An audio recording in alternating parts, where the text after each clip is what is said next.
United Airlines again in the news for what? Racism.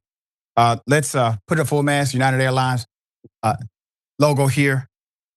We've covered them multiple times. We've even had guests on the program who went viral because of airline discrimination. Amir Brown, who worked at United Airlines, is suing the company for racism and harassment that was covered up in the workplace, according to the allegation. His white supervisor ordered him to, quote, go fetch a noose.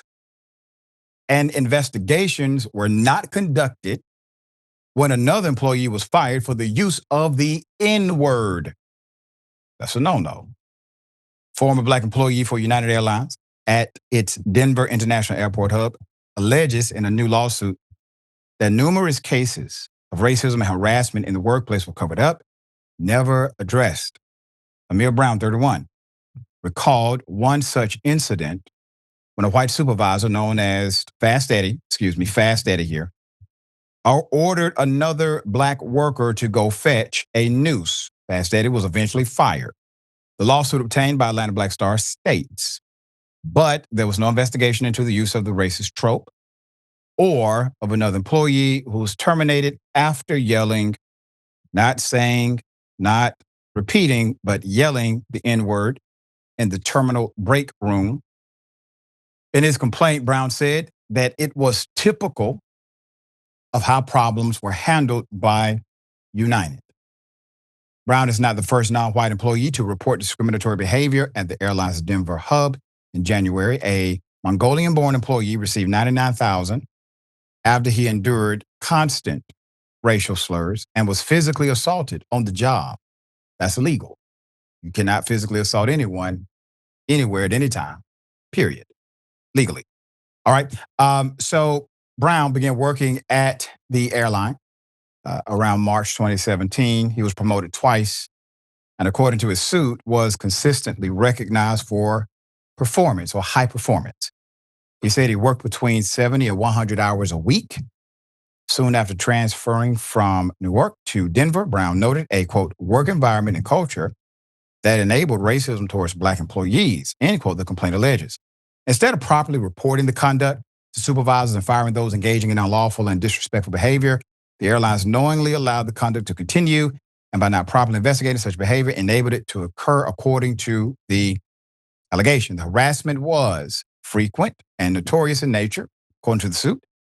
Brown, part of the aircraft move team that repositioned aircraft around the Denver tarmac, claims his colleagues wouldn't even acknowledge him or say hello.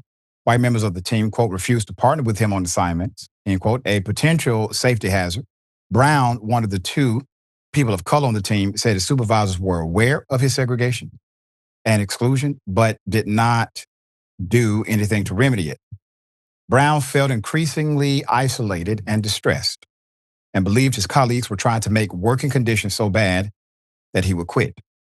He started spending his break time in the locker room, the suit explains. But a white employee told management he was, quote, uncomfortable with having a black man sit near his locker.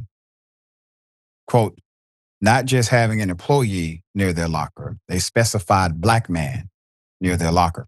From there, Brown found himself targeted by white colleagues in various other ways, being berated and sworn at on the airfield, getting criticized on the radio, and being set up to fail by way of bogus violations for minuscule offenses, such as not being in the break room when the supervisor went looking for him.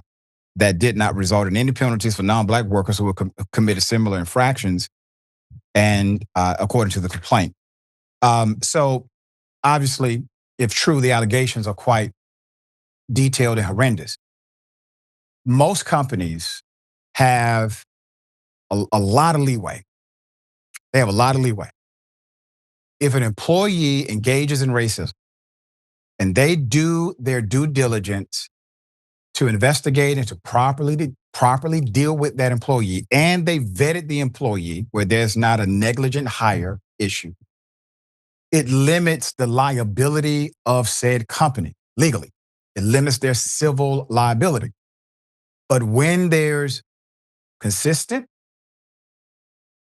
aggressive, continuous racism or harassment, when it creates an unsafe work environment, when these things can be maintained and established for the record, then the company has significant liability and could also face punitive or punishment.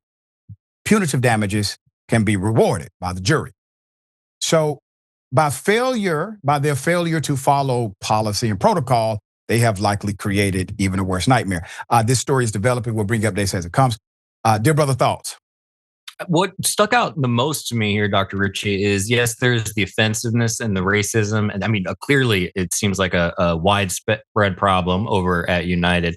But beyond that, this passivity, the culture where you allow this stuff to happen. And I think it goes back to high school and being in the locker room and wanting to seem cool and not wanting to cause a fuss. And it's really, it's kind of disgusting. I mean, I think that like, you say what you will about the horribly racist environment that this person was subjected to. The fact that there is a culture both at United as well as abroad where bringing this to people's attention is something that is seen as a slight against yourself is that is a systemic and cultural issue that I think this issue brings to light.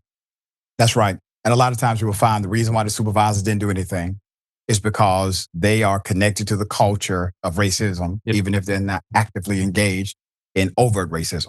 All right, we'll bring you Absolutely. updates as it comes.